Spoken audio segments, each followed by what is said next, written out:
자, 시가를 판단을 함에 있어 갖고 금전, 돈을 아들한테 빌려준다는 거죠. 우리는 기본적으로 지금 이 장표에서는 특수관계, 배우자나 자녀들에 대한 거래에 대해서 얘기를 하고 있고요.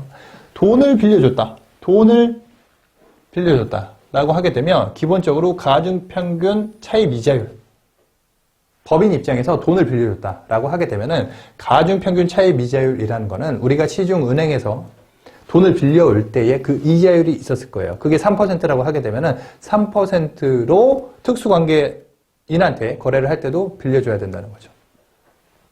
하지만 그게 아니라고 하게 되면은 당좌대출 이자율에 상당하는 만큼 받아야 된다는 거죠. 가중평균 차입이자율, 당좌대출 이자율. 현재는 4.6% 이렇게 형성이 되어 있죠. 그리고 자산과 용역의 제공을 할 때도 아버지 건물에서 아들이 그 법인을 운영해서 한계층을 쓰고 있어요. 임대료를 원래는 1,000만 원을 내야 돼. 하지만은 우리 아들이니까 500만 원만 받은 거예요. 그러면 문제가 될 수 있고요. 그리고 아버지가 전문적인 컨설팅하는 건축 설계사라고 할게요. 건축 설계사라고 하게 되면은 건축 설계 용역을 하고 건물을 짓는 데 있어 갖고 아들이 건물을 짓는 데 있어서 5천만 원의 설계비를 받아야 되는데 1,000만 원만 받았어. 그러면 4천만 원에 대해 갖고는 시세보다 훨씬 적게 받았기 때문에 그것도 부당행위 계산이 될 수가 있다는 거죠.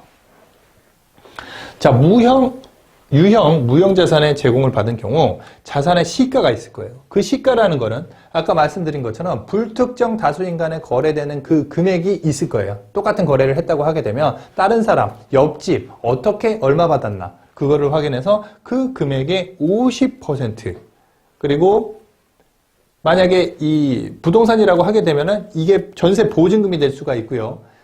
그리고 전세 보증금이라고 하게 되면은 이 자산 시가, 아까 10억짜리 아파트를 계속 말씀드려 볼게요. 10억짜리 아파트를 만약에 양도한다고 하면 10억에 거래를 해야 되겠지만은 이 용역을, 자산에 대한 임대 용역을 제공한다고 했을 때, 자산의 시가 자체가 10억이고, 그러면은 50%라고 하게 되면 5억이 되죠. 근데 보증금을 뭐 1억만 받은 거예요. 그러면은 차익 자체가 4억이고요. 4억에 대해서 정기예금 이자율 4.6%. 그러면은 4억 곱하기 4.6% 상당액. 4억 곱하기 4.6% 상당액. 얼마가 될까요? 1억,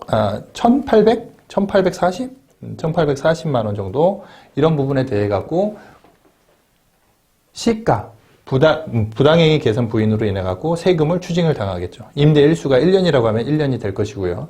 만약에 임대 일수 자체가 뭐 한 달이다 하면 한 달이 들어가겠죠. 그다음에 용역을 제공받은 경우에도 그 제공받은 원가 곱하기 정상, 다른 사람들을 봤더니 마진을 얼마 붙이더라. 정상 용역 제공 시 수익률을 곱해서 시가를 산정을 한다라고 보시면 되겠습니다.